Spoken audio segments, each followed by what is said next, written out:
Queridos estudiantes, buen día. En esta sesión vamos a hablar y conversar sobre lo que es la clasificación de la casuística en prótesis removible. Quien les habla es la doctora Paulina Castro y en conjunto con la doctora Alejandra Rivera estamos a cargo de este módulo de rehabilitación. La clasificación de Kennedy se usa hace más de 100 años. Es una clasificación que nos va a permitir la visualización del caso de manera de poder facilitar al clínico la sistematización, la planificación y el diseño de una futura rehabilitación y a la vez va a permitir estandarizar un idioma común para poder comunicarnos entre colegas y entre laboratoristas. Y de esta manera asociar la clasificación con un tipo de desdentamiento, lo cual nos va a permitir unificar criterios. Para unificar términos, vamos a hablar de dentado completo, aquel paciente que presenta todos los dientes. Desdentado parcial, que es el que estamos viendo en esta imagen, ¿cierto? Que es aquel paciente que presenta ausencia de odontones, aunque sea la falta de un diente. Y hablaremos de desdentado completo, aquel paciente que presenta ausencia de la totalidad de sus dientes. ¿A qué se refiere un paciente de brecha? Es cuando se presenta un espacio desdentado, pero que está limitado a ambos lados por dientes pilares, que es en el caso que estamos viendo en esta imagen.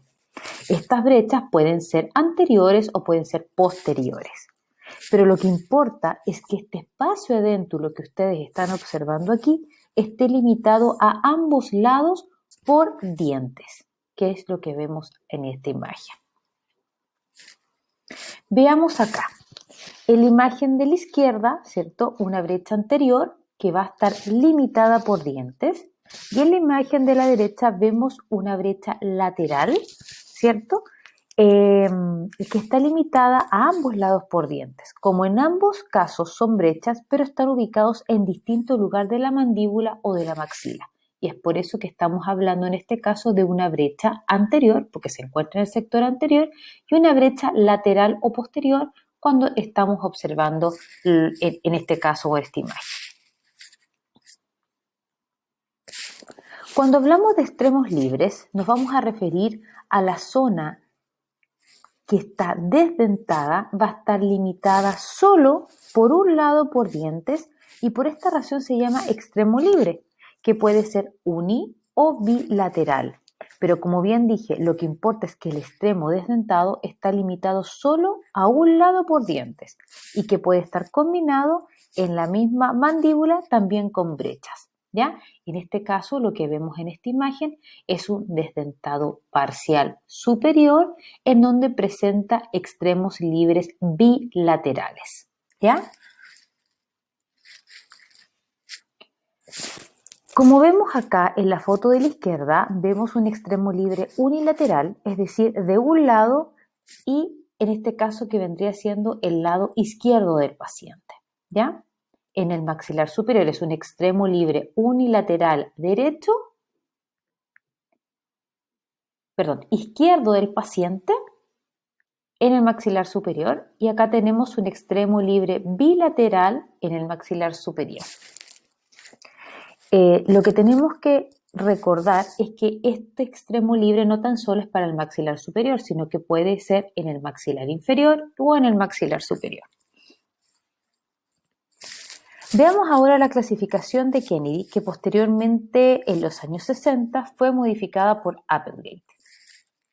Dentro de la clasificación de Kennedy, creo que las primeras 4 clases, la 1, la 2, la 3 y la 4, y posteriormente Applegate en el 1960 agregó la clase 5, la clase 6 y más las reglas que van a regir toda clasificación que nos permite la sistematización y la visualización del caso en sí. Veamos la primera. La clase 1 se refiere a un extremo libre bilateral, a zonas desdentadas a ambos lados de la arcada que van a estar limitadas a un lado por dientes. ¿Qué quiere decir? Esta clase 1 puede ser extremo libre bilateral, que puede ser en el maxilar superior o en el maxilar inferior.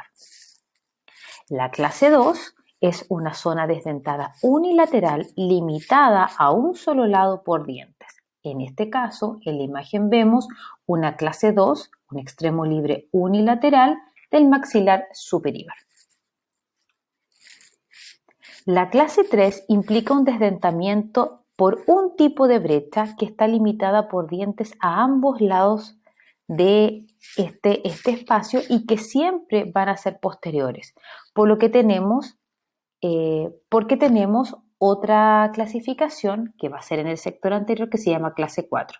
Clase 3, brecha única posterior, ¿ya? Que quede claro esto. Y luego tenemos lo que es clase 4, que es el desdentamiento ubicado en la zona anterior, que va a sobrepasar la línea media. Es por esto que la clase 3, para clasificarla, tienen que ser brechas solo, o sea, la clase 3 solo en el sector posterior. En el sector anterior, la clase 4 es una brecha anterior única que sobrepasa la línea media. Esa es su descripción.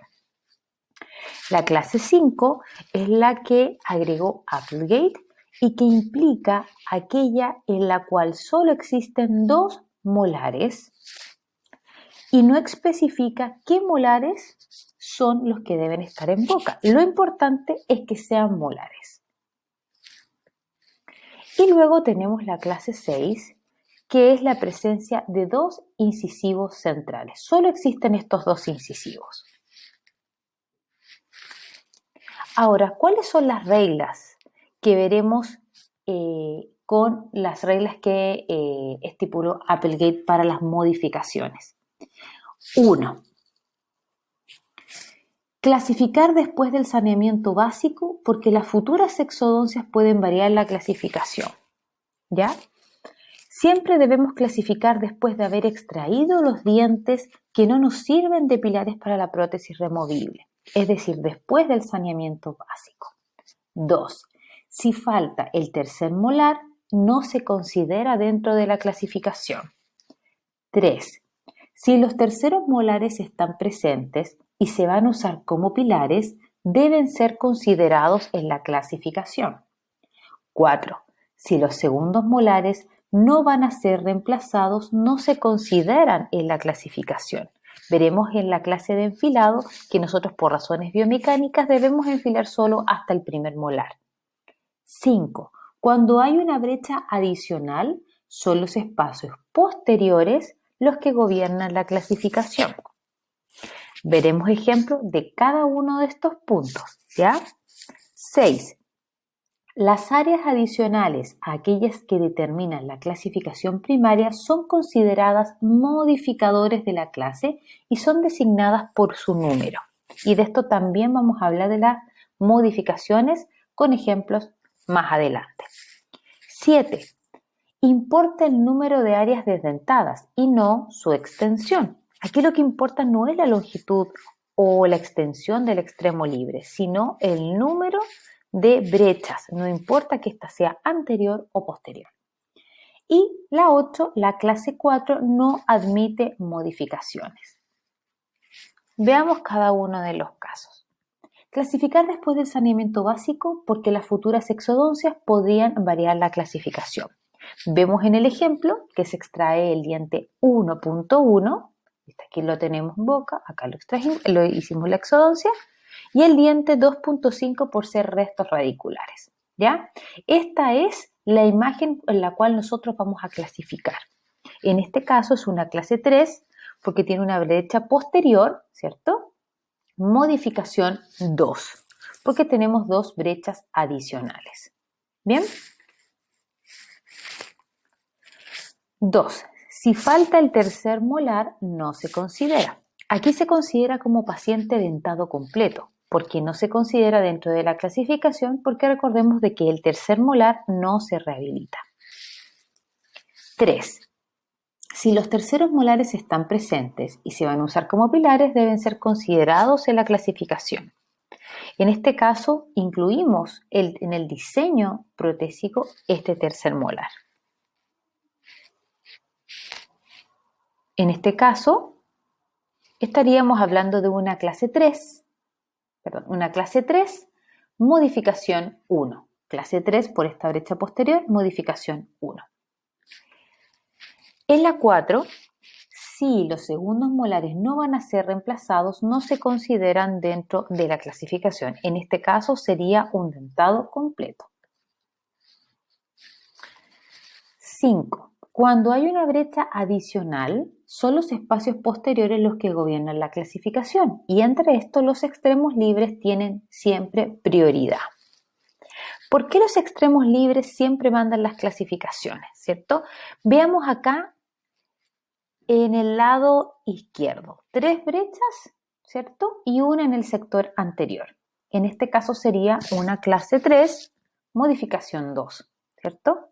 Pero en este caso, los espacios posteriores mandan la clase 3. En este caso, los espacios posteriores, a pesar de tener una brecha anterior, pero no sobrepasa la línea media. En este caso, ¿cierto? En la imagen derecha vemos una clase 2, modificación 2. Y los espacios posteriores, que en este caso vendría siendo el extremo libre, mandan, a pesar de que tenemos una brecha anterior que sobrepasa la línea media y que obviamente sabemos de que la clase 4 es solamente una brecha anterior sola y exclusiva. En este caso, aquí lo que manda el sector posterior, el extremo libre, ¿cierto? Que vendría siendo una clase 2, modificación 2, porque tenemos 2 brechas anteriores. Las áreas adicionales, aquellas que determinan la clasificación primaria, son consideradas modificadores de la clase y son designadas por su número, tal cual como los dije en la imagen anterior. Importa el número de áreas desdentadas y no su extensión. En ambos lados, las 3 brechas, ¿cierto? Pero tenemos cantidad de brechas con distintas longitudes. Aquí ambos casos se consideran clase 3, ¿cierto? Porque son una brecha posterior, modificación 2. Clase 3, ¿cierto? La posterior siempre es la que manda, modificación 2. Y no importa la extensión que estas brechas tengan. La número 8 es que la clase 4 no admite modificaciones, ¿ya?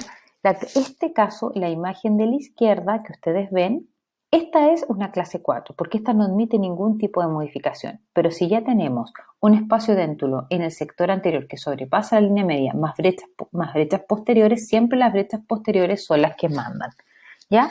Entonces, en este caso tenemos una clase 3, modificación 2. Por eso es tan importante manejar estas reglas para poder clasificar la topografía.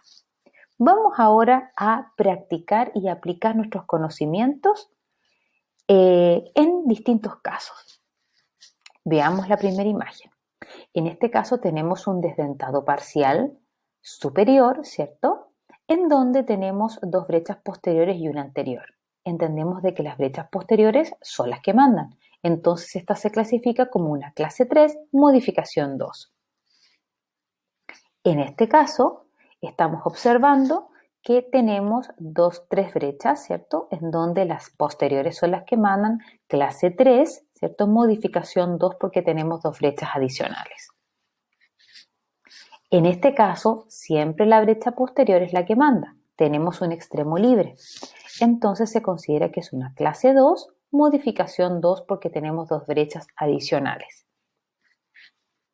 En este caso, estamos observando que tenemos 3 brechas. La posterior es la que manda la clasificación. Clase 3, modificación 2, a pesar de que tenemos una zona desdentada en el sector anterior que sobrepasa la línea media. Luego en esta imagen sabemos de que esta es una clase 4. ¿Por qué? Porque es una brecha anterior que sobrepasa la línea media, pero no tenemos modificadores. En la clase 4 no existen los modificadores. Y luego en este caso tenemos una clase 3, ¿cierto? Porque las brechas posteriores son las que mandan.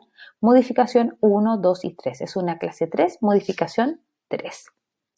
Los invito a que puedan repasar bien esta clasificación para que en la próxima sesión podamos hacer un taller de topografía y también de anatomía paraprotética. Los esperamos y estudien mucho.